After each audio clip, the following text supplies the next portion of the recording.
اعوذ باللہ من الشیطان الرجیم بسم اللہ الرحمن الرحیم الحمد للہ رب العالمین وصلی اللہ علی محمد وآلہ الطاہرین اللہم صلی علی محمد وآل محمد وعجل فرجہ. السلام علیکم ورحمۃ اللہ وبرکاتہ. جی خیریت سے آپ سب لکھیں. ہماری گفتگو کتاب آموزش کلام اسلامی میں چل رہی ہے جو کہ خدا یابی و خدا شناسی کے عنوان سے. خدا کی معرفت اور شناخت کے جو مراتب ہیں وہ کتنے ہیں؟ 3. ایک تو خدا کی ذات کی شناخت، ایک خدا کے موجود ہونے کی شناخت اور پہچان معرفت، اور ایک خدا کے اوصاف و افعال کی. ان تینوں مراتب میں سے ایک مرتبہ تو ناممکن ہے مخلوقات کے لیے. کون سا؟ خدا کی ذات کی شناخت ناممکن ہے کسی بھی. کیوں؟ کیونکہ خدا کی کسی بھی چیز کا علم، ذات کا علم درک کرنے کے لیے ضروری ہے کہ اس کے اوپر احاطہ پورا رکھے، اس کے اوپر علمی احاطہ ہو، تب جا کے وہ اس کی شناخت حاصل ہو سکتی ہے. اور ہم جانتے ہیں کہ ایک محدود چیز لامحدود چیز پر احاطہ نہیں کر سکتی، کیونکہ خداوند عالم لامحدود ہے اور باقی اس کے علاوہ ہر چیز محدود ہے. ایک محدود چیز لامحدود پر احاطہ نہیں کر سکتی، لہٰذا اس کی ذات کا علم ہر مخلوق کے لیے ناممکن ہے. بچتی ہیں 2 شناختیں، 2 معرفت. کون سی؟ ایک خدا کے موجود ہونے کی شناخت جس کے ذریعے سے انسان ملحدوں سے الگ ہو جاتا ہے، اور ایک اوصاف و افعال کی شناخت جس سے پھر اس میں فرقے بن جاتے ہیں. جو جس خدا کی صفات کو جیسا سمجھے ویسا اس کا وہ عقائدی اعتبار سے اختلاف. پھر بات یہ چلی تھی کہ خدا کی معرفت اور شناخت کس طریقے سے کی جاتی ہے. اس کو 3 حصوں میں روش جو ہے وہ روش شناخت کون کون سی تھی؟ راہ شناخت جسے کہتے ہیں. کسی نے کہا 2 ہیں، ایک استدلالی اور ایک عملی شہودی ہوئی. کچھ نے کہا کہ 3 ہیں، حالانکہ وہ سیم ہے. انہوں نے کہا راہ عقل، راہ دل اور راہ تجربہ. ٹھیک ہے، تو اب یہاں پر راہ دل فطرت کی جو ہے اس کی توضیح یہاں دیں گے. یہی سے بات چل رہی تھی. ٹھیک ہے، راہ فطرت گفت درآمد گفتیم. یہ بات ہم نے پہلے کہا، یہ بات ہم نے پہلے کہی. کیا کہی؟ کہ یہ کی از راہ یہ شناخت خدا راہ دل است. خدا کی شناخت کے راستوں میں سے ایک راستہ دل کا راستہ ہے. دل سے کیسے؟ اور یہ مرحلہ عمومی و گام ہے آغازین ان راہ. اس کے عمومی اور ابتدائی قدم، گام یعنی قدم، ابتدائی قدم اس راہ کے خدا یابی اور خدا شناسی کے فطرت سے تجلی پاتے ہیں. فطرت سے یعنی انسان کی سرشت اور اس کی خلقت میں موجود ہیں.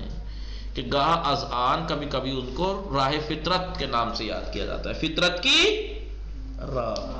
لیکن اس کا جو پیش رفت ہے ابتدائی قدم کیا ہے؟ وہ فطرت سے تجلی پاتے ہیں. خدا شناسی اور خدا یابی کے جو تار ملتے ہیں، شروعاتی تار، وہ کہاں سے ملتے ہیں؟ فطرت سے ملتے ہیں. یعنی فطرتاً انسان کے اندر خدا یابی اور خدا شناسی کے رکھی گئی ہے اس کے اندر. لیکن اسی کے آگے کے جو مراحل ہیں، ابتدائی مراحل تو فطرت ہی ہیں، لیکن آگے کے جو مراحل ہیں وہ سیر و سلوک عرفانی، وہ عرفانی سیر و سلوک ہیں کہ تنہا وہ خاص گروہ. تو راہ فطرت یعنی دل کا جو راستہ ہے، ابتدائی جو مراحل ہیں وہ تمام لوگوں کے اندر ہیں. فطرت سے تار جڑتے ہیں اس کے، کیونکہ ہر انسان کی خلقت اور سرشت میں اس کے خمیر میں گوندا گیا ہے خدا کی معرفت اور شناخت کو. لیکن اسی معرفت دل والی جو راہ اور شناخت ہے فطرت والی، جب اس کے اگلے قدم جو بڑھائے جاتے ہیں، جو ترقی یافتہ آگے کو جو ہے وہ ہر ایک کے لیے نہیں ہے. وہ عرفانی راستے ہیں، سیر و سلوک کے، اپنے باطن کو پاک کر کے، صاف کر کے، اپنے دل کی آنکھوں سے اپنے خدا کے تجلیوں کو دیکھتا ہے، اس کا مشاہدہ کرتا ہے انسان. یہ ہر ایک کے لیے ممکن ہے. یہ تو عرفانی لوگ جو آپ عرفا نام دیکھے ہوں گے آپ نے، عالم ہوتے ہیں، عرفا گزرے ہیں. وہ عارف لوگ کیا ہوتے ہیں کہ جو پھر ان کے پاس اتنا اپنے آپ کو اندر سے پاک و صاف، اتنا منظر متقی بناتے ہیں، اپنے دلوں کو برائیوں سے، آلودگیوں سے اتنا صاف کرتے ہیں کہ پھر ہر چیز ان کے لیے ممکن ہونے لگتی ہے. پھر وہ کام جو ہمارے لیے ناممکن ہے ان کے لیے ممکن ہو جاتے ہیں. آپ نے دیکھا ہوگا عرفا کے بارے میں سنا ہوگا کہ انہیں طی الارض کرتے ہیں. وہ طی الارض یعنی ابھی آپ یہاں ملیے، آپ کو وہ یو پی میں بھی مل جائیں گے. پھر ان کے لیے یہ مادی جو دوریاں یہ چیزیں وہ معنی نہیں رکھتی عرفا کے لیے جی. پھر وہ انسان کی برزخی صورتیں تک دیکھنے لگتے ہیں. وہ ہمیں آپ کو دیکھ کے انہیں ہماری برزخی کہ ہم برزخ میں کون کیا ہیں، ہماری برزخی کیا صورتیں وہ دیکھنے لگتی ہیں انہیں. اس لیے آپ نے بہت سے عرفا کو دیکھا ہوگا اور پڑھا ہوگا کہ جب وہ چلتے تھے تو سڑک پہ بالکل سر جھکا کے چلتے تھے، کیونکہ انہیں برزخی صورتیں نظر آتی تھی، کتا سور کون کیا سب. تو یہ والا راستہ یہ عمومی ہے، یہ نہیں، تو بڑے خاص لوگوں کے لیے ہیں جو بالکل اپنے باطن کو پاک صاف ریاضت کے ساتھ. ریاضت کا مطلب یہ والی ریاضت ورزش نہیں جو چراغ شام میں کرتا ہے، نہیں، ریاضت روحانی ریاضت، روحانی ریاضت. ٹھیک ہے. یہ اس کے مرحلہ جو ترقی یافتہ مراحل ہیں وہ کیا ہے؟ سیر و سلوک عرفانی. عرفانی سیر و سلوک ہے کہ تنہا بے گروہ خاصی از اہل دل و عارفان، جو عارفوں کے اور اہل دل کے خاص گروہوں کے لیے اور جو روشن ضمیر لوگ ہیں ان سے مخصوص ہے یہ راستہ. لیکن ابتدائی مراحل جو فطرت سے تعلق رکھتے ہیں تو ہر انسان کے اندر ہے یہ خدا کی معرفت کے ابتدائی مراحل. کسانی کے در سائے عبادت و تہذیب نفس، وہ لوگ کہ جو عبادت کے سائے میں اور اپنے نفس کی تہذیب اور اسے مہذب بنانے کے ساتھ صفات وہ کیا کرتے ہیں؟ صفات جمال و جلال خداوندرا وہ با چشم دل مشاہدے میں کنند، وہ اپنے دل کی آنکھوں سے خدا کے جمال و جلال کا مشاہدہ کرتے ہیں وہ لوگ. پھر ہم نے کیا کہا ہے آیت میں، کیا ہے روایت میں، کیا ہے؟ حرام کھانا ایسا ہے جیسے آگ کو پیٹ میں بھرنا، تشبیہ دی گئی ہے. تو ہمیں تو حرام چیز دکھائی دے رہی ہے، آگ تو نہیں دکھ رہی. عرفا کو وہ آگ ہی دکھے گی، عرفا کو وہ جیسے معصومین کیوں حرام کے پاس نہیں جاتے؟ کیونکہ اس کی حقیقت کو دیکھ رہے ہیں وہ کیا ہے. وہ غیبت نہیں کرتے، وہ کیوں نہیں کرتے؟ کیونکہ انہیں مردار کا گوشت حقیقت میں مردار دکھ رہا ہے، حقیقت میں انہیں مردار ہمیں نہیں دکھ رہا وہ اس لیے. تو وہ اپنے دل کی آنکھوں سے سب دیکھتے ہیں، پھر وہ اللہ کے صفات و جمال و جلال کا مشاہدہ کر رہے ہیں. مادر ان بحث، ہم اس بحث میں آہنگ آنداری میں اس بات کا قصد رکھتے ہیں کہ تھوڑی سی کوتاہی فطرت، تھوڑی سی کوتاہی کریں اللہ حول پر، تھوڑی سی کوتاہی، تھوڑی سی توضیح فطرت کے راستے کے بارے میں پیش کریں. لیکن یہ بات اما پیش ازاں اس سے پہلے چند نقطوں کی طرف یاد دہانی کرانا ضروری ہے. کون کون سے نقطے؟ فطرت کے لغوی اور اصطلاحی معنی. فطرت کے لغوی اور فطرت کے معنی کس سے؟ فطر سے، فطرہ سے. فطرہ کے معنی یاد ہے؟ پھاڑنا، چیرنا، لمبائی میں، لمبائی میں یوں نہیں، لمبائی میں چیز جیسے ہوتا ہے، جیسے لکڑی ہے اس کو بیچ سے پھاڑ دیا یوں کر کے جی، ایسے بیچ میں سے اس طریقے سے لمبائی میں پھاڑنا. ٹھیک ہے. فطرہ کے معنی ہے پھاڑنا، خالی پھاڑنا نہیں، لمبائی میں پھاڑنا، چوڑائی میں نہیں، طول میں. اور پھر پہلے تو اس کے اصل معنی کیا تھے؟ کسی چیز کو طول میں پھاڑنا، لیکن اس کے بعد ہر طریقے کے پھاڑنے کے لیے استعمال ہونے لگا. فطرہ یعنی پھاڑنا، چاہے وہ چوڑائی میں ہو چاہے لمبائی میں. کیونکہ انسان کی خلقت، پیدائش، تو پھر پھاڑنے کے معنی ہے. تو انسان کی فطرت کو فطرت کیوں کہتے ہیں؟ کیونکہ انسان بھی تو ایک عدم کو پھاڑ کر چیر کر وجود میں آتا ہے. عدم کو چیر کر وجود میں آتا ہے، نہیں آتا ہے بھائی. ایک انسان عدم سے وجود میں آتا ہے تو اس کے یہی کہہ رہے ہیں کہ میں کیوں اذان جا کے کیونکہ آفرینش یہ خلقت بے منزلہ شکافتن پردہ نیستی و عدم است. یہ اس منزلت میں ہے کہ وہ نیستی اور عدم کے پردے کو پھاڑتا ہے، چیرتا ہے. لہٰذا یہ کی ازمانہ ہے فطر. لہٰذا فطر کے ایک معنی کیا ہے؟ پیدا کرنا، خلقت کرنا، خلق کرنے کے معنی میں ہے. بری نساس اس بنا پر فطرت جی مصدر ہے فعلت کے وزن پر. کون سا مصدر ہے؟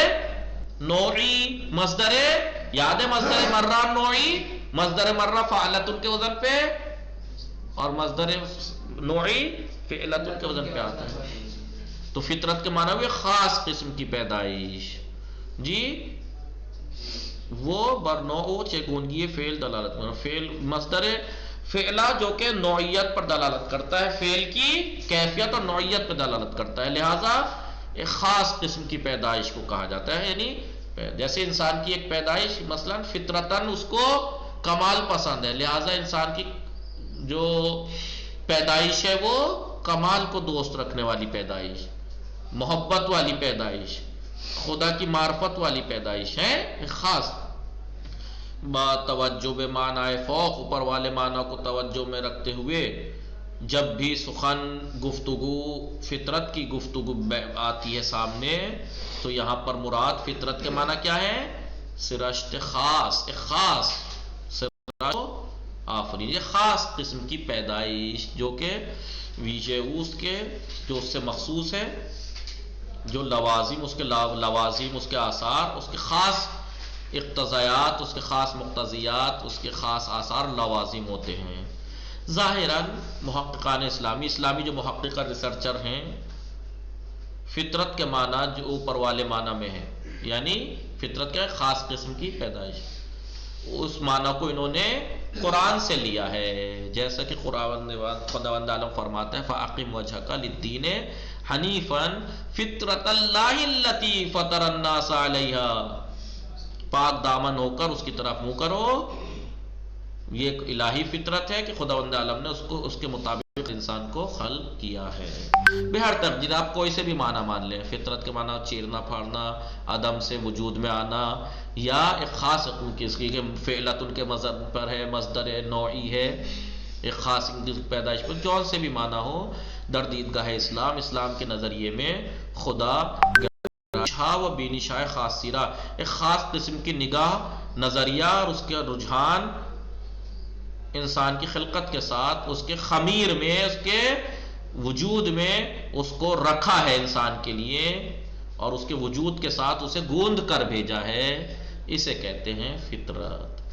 یہ گرائش اور بینش انسان کی کچھ نظریات، اس کی کچھ گرائش کے انسان اس کی طرف رجحان پیدا کرتا ہے، اس کی طرف مائل ہوتا ہے، وہ بعض چیزوں کی طرف وہ رجحان پیدا کرتا ہے، بعض چیزوں کے لیے بارے میں نظریہ رکھتا ہے، اس کی خلقت میں رکھا گیا ہے اس چیز کو. یہ سب کے سب ان گرائشہ و بینشہ فطری، یہ گرائش، اس کا کسی طرف رجحان، جھکنا، اس کے نظریات، یہ فطری ہیں اور اس کا پھیلا ہوا فیلڈ ہے. اما بحث ما، لیکن یہاں پر ہماری بحث ایک بینش فطری کی طرف ہے، یعنی خدا کے وجود کی تصدیق کے بارے میں ہے، یا جسے ہم خدایابی فطری کہتے ہیں. یہاں پر ہم انسان کی جو فطرت خدایابی کی ہے اس کے بارے میں گفتگو کریں گے، نہ کہ ورنہ فطرتاً تو اس کی خلقت میں تو بہت کچھ جی بہت کچھ. تبیین خدایابی فطری، اب فطرتاً جو خدایابی ہے کہ انسان کی فطرت میں خدا کو شناخت اور معرفت اور اس کے وجود کی معرفت رکھی گئی، اس کی توضیح یہاں پر دے رہے ہیں. پس از روشن شدن معنی فطرت کے معنی واضح ہو جانے کے بعد اب خدایابی فطری کے بارے میں ہم تھوڑی توضیح دیتے ہیں. بے عبارت دیگر دوسرے الفاظ میں یہ کہا جائے، پرسش اساسی اساسی اور اہم بنیادی سوال یہ ہے کہ خدا کے وجود پر اعتقاد فطری ہے. خدا کے وجود پر اعتقاد انسان کا فطری ہے، یعنی ہر انسان خدا کے وجود کو فطرتاً مانتا ہے. اس کا کیا مطلب ہے؟ اس سے مراد کیا ہے؟ فطری ہونا، یہ اعتقاد کا فطری ہونا، اس کا کیا مطلب ہے؟ فطری مقصود از فطری بودن اعتقاد بے وجود خدا چیست؟ خدا کے اوپر اعتقاد کا فطری ہونے کا مقصد کیا ہے، مراد کیا ہے؟ در پاسخ بے پرسش، اس سوال کے جواب میں متعدد رائے موجود ہیں کہ جن میں سے مہم ترین یہ ہیں. پہلی، خدا موجود ہے، یہ بدیہیات اولیہ میں سے ہے، یعنی ان باتوں میں سے ہیں جو بالکل واضح اور روشن ہیں، جن کے اوپر دلیل کی ضرورت نہیں ہے. ٹھیک ہے، جنہیں ان کی توضیح انشاءاللہ کل انشاءاللہ میں دیتا ہوں. آج کے لیے اتنا کافی ہے. وصلی اللہ علی محمد وآلہ الطاہرین. اللہم صلی اللہ